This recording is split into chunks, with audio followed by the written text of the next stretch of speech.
Good morning and welcome to Rising. We've got a great show for you today. Robbie, what do we have? Well, J.R. Jackson and Rachel Bovard weigh in on some new polling that shows the major political shift taking place across the country. And Jordan Cheriton and Charlie LaDuff discuss their new reporting on the Flint, Michigan water crisis. Looking forward to that. But first, tensions seem to be simmering between former President Donald Trump and Florida Governor Ron DeSantis. According to Axios, Trump is privately dinging DeSantis as, quote, dull and lacking in personal charisma. Trump believes DeSantis has no real chance of beating him, according to sources familiar with the talks. DeSantis has, of course, risen to political fame amid the pandemic for Florida's lax masking and opposition to vaccine mandates. A second source who's discussed DeSantis with Trump says the former president's irritation with the governor is that DeSantis won't say he's definitely not running in 2024, leaving the door open to a potential challenge ahead for Team Trump. Meanwhile, conservative pundit Ann Coulter declared that, quote, Trump is done. Coulter penned an email to the New York Times adding, you guys should stop obsessing over him. The email came after a New York Times story published on Sunday detailed the mounting tensions between Trump and DeSantis. Ann Coulter has not been a fan of Donald Trump for quite some time. After literally writing the book, a book called, I believe, In Trump We Trust. That's the name of her book. Yeah, she churns out books every 6 weeks or something. No, she turned on him decisively for, she felt like he didn't deliver on his promises on immigration. And she's been pretty unrelentingly critical of the Trump spectacle. Yeah, the DeSantis stuff is interesting. I think DeSantis would not be able to successfully challenge Trump, but if anyone could, it's probably him. He is by far the most popular non-Trump figure in the Republican Party. I mean, he's more popular than Trump in some respects. He's certainly more popular among, the not MAGA diehards. Right. And the MAGA diehards like him just fine, but would not pick him over Trump. And so the question to me is hatred among the MAGA crowd of Democrats enough that any vessel to beat them works? Right. Or to really get their fix, do they need Trump? Do they need doing that? It? Yeah, that sweet straight into my veins. So far, it has seemed that they need Trump himself. If Trump is available, if Trump is not available, then store brand is fine. But which is not politically savvy, because now we're seeing, and we're going to talk more about this with the panel, obviously, but seeing a lot of polling suggesting Republicans do well generically, a lot of things that Republicans are making their lead issues, keeping schools open, critical race theory, righting the economic ship, are popular policies. It's just Trump himself that cannot be sold to a certain kind of suburban, wealthy white woman voter who might vote for any Republican. Mitt Romney, check. Right. Ron DeSantis, check. John McCain, check. Donald Trump, no, I can't stand that guy. And the reason that so many Republicans have done the I'm out if Trump is in type of thing is exactly this. They don't want Trump just eviscerating them for the next 3 years. They see what happened to Jeb Bush's career. Right. Low energy Jeb. He's Jeb with an exclamation point. He's just a laughing stock. Please clap for the rest of his life, as are a bunch of the people that he sliced and diced on his way through the 2016 primary. And so they figure if they're going to get sliced to pieces, might as well just get out of the way and let him have it. DeSantis is making a different calculation. He thinks that he can handle this. He thinks, bring it. Maybe the old man's lost a little something on his fastball. That's absolutely true. And DeSantis has benefited so far from really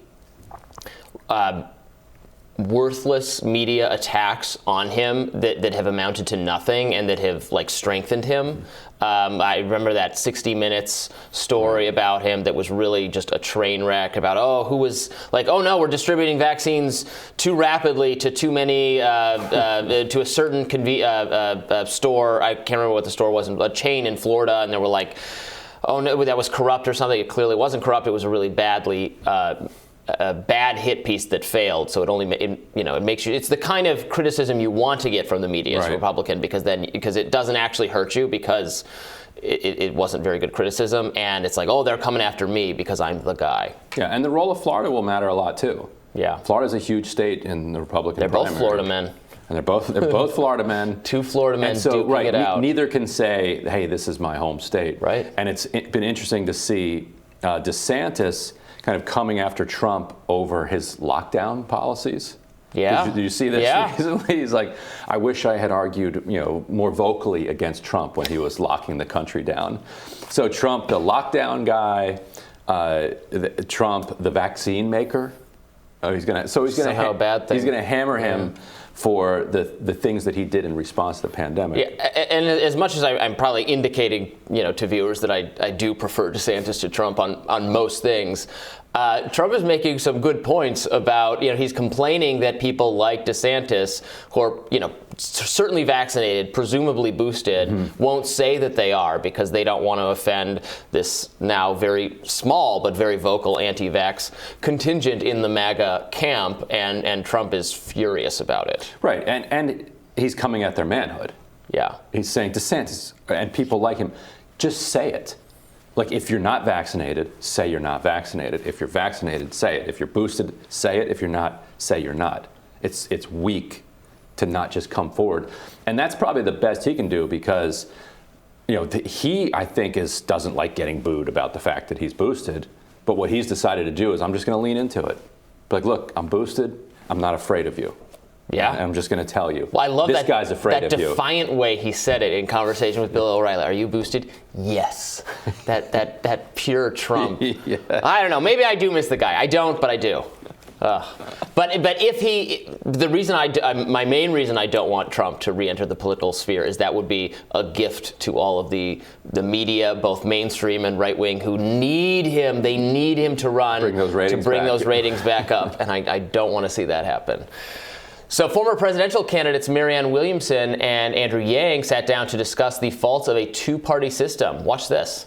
We have to call the duopolistic system on what it is. And let's remember, the duopoly is actually a monopoly. We talk like how divided we are. They are not all that divided because the bottom line is the military-industrial complex will get what they want. On that, we are not divided. Oil companies, more than not, will continue to do what they want to do. On that, we are not divided. Big pharmaceutical companies will continue to obstruct any chance of universal health care. On that, we are not divided. They divide us so that we don't recognize how undivided they are in some very essential ways. Marianne dropping truth bombs. No lies detected.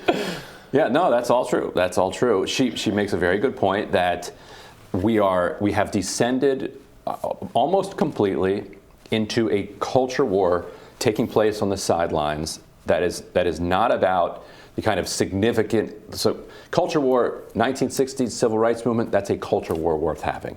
Like, that is a jockeying over the question of who is an American citizen, who has the full rights that all of us have fought for and believe in.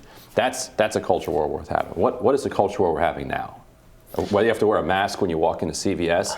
And so all of our politics is moving into these identity areas. And not identity around ethnicity, but identity around what your politics are and whether you've been boosted. Or whether you're not going to get the vaccine, or whether where you stand on these particular issues that are dividing along cultural lines, even though they're not necessarily connected to any underlying ideology. Meanwhile, actual decisions that affect the economy and affect our lives, military-industrial complex, pharmaceutical industry. Foreign policy, most bipartisan of all, where there's no healthy debate. Just off the table. Just off the table. Yeah. I agree that the culture war had a stronger policy, more obvious policy questions associated with it in the 1960s, a fight worth having because there was legislation to have, whereas a lot of our culture battles now are taking place outside the realm of policy. Right. A lot of the things conservatives are upset about, like wokeness, that kind of thing, and things that frustrate me as well, and that I think are to some extent pernicious, or at least some of them, but it's harder to say, well, here's the way we legislate ourselves out of this. It's very nebulous, very ephemeral kind of kind of battle, which is frustrating because it's no satisfying. Some of the COVID culture stuff we disagree on a little bit. There are policy changes I would like to see made that I'm so sick of, but aside from that, it's different. Right, but I think you're right about that, and it's interesting that after the largest civil rights marches in American history during the summer of 2020, there was no federal legislative response. No, and there was a response, but it died. Like nothing happened, which is just a stunning window into how the culture war is shifting, like you said, moving away from politics. I feel like Black Lives Matter, for instance, this protest movement calling attention to criminal justice reform, police brutality, started out not exactly polarized or not exactly there were people who supported it who would have said they're Republicans or conservatives. It wasn't or maybe the movement wasn't making claims that would alienate you that had to alienate you if you're someone on the right. Then over time it just gets more divisive. Maybe it gets more associated with one cause or the other. The violence and the destruction obviously, pushes it in that direction, and then you don't accomplish anything. Right. And the original civil rights movement did that too, though. Yeah. It polarized. White conservatives were strongly against up until, and still are, never faded from their opposition to the Civil Rights Act. But on the question of the policies around the vaccine and the mask, yes, it's true that this is a culture war that has actual policy implications. But that's what's fascinating, is that it's a culture war. Like the question of whether a vaccine is effective, the question of whether an N95 or KN95 is more effective than a cloth mask, the question of how social distancing works, the question of whether or not the virus is transmissible outdoors. These aren't cultural questions. Yeah. These are scientific questions that have answers.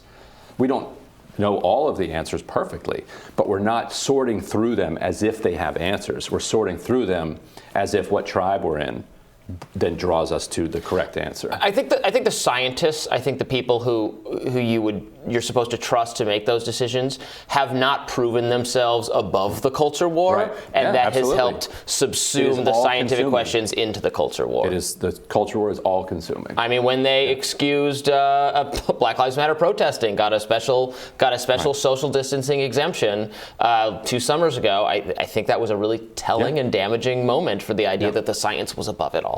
Yep. So they could have just been like, it's outdoors, so it's fine. Right. Instead, they went right back to it. Still took it took longer for outdoors to be okay in general. Right. That took longer. Yeah.